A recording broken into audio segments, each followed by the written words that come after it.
En el principio fue la voz del soberano, trazando el mundo con su poderosa mano. Sin esfuerzo ni duda el cosmos cobró vida, bajo una ley perfecta, clara y definida. Qué bello es contemplar la obra del Creador, donde cada criatura proclama su honor. Él es la causa primera, el rey de la verdad, que sostiene los cielos con su voluntad.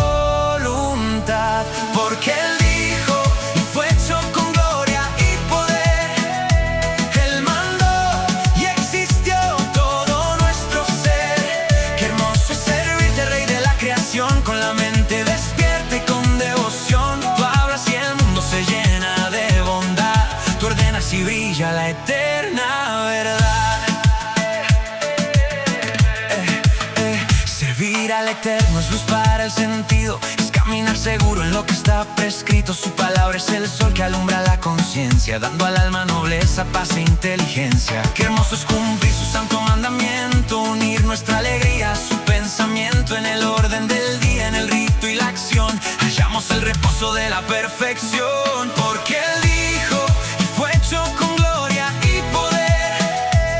Él mandó y existió todo nuestro ser. Qué hermoso es servirte, Rey de la creación, con la mente despierta y con devoción. Tú hablas y el mundo se llena de bondad. Tú ordenas y brilla la eterna verdad. Las estrellas se mueven en curso fijado por el decreto firme que tú has proclamado. La tierra florece, el mar tiene su ley, todo rinde tributo a nuestro único Rey. No hay mayor tesoro que andar en tu camino, donde la rectitud marca nuestro destino. Que honor este siervo de tu majestad, viviendo en el gozo de tu santidad.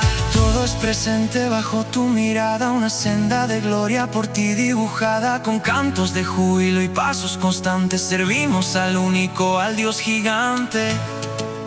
La alegría emana de saber tu grandeza, fuente de vida, luz y pureza. Porque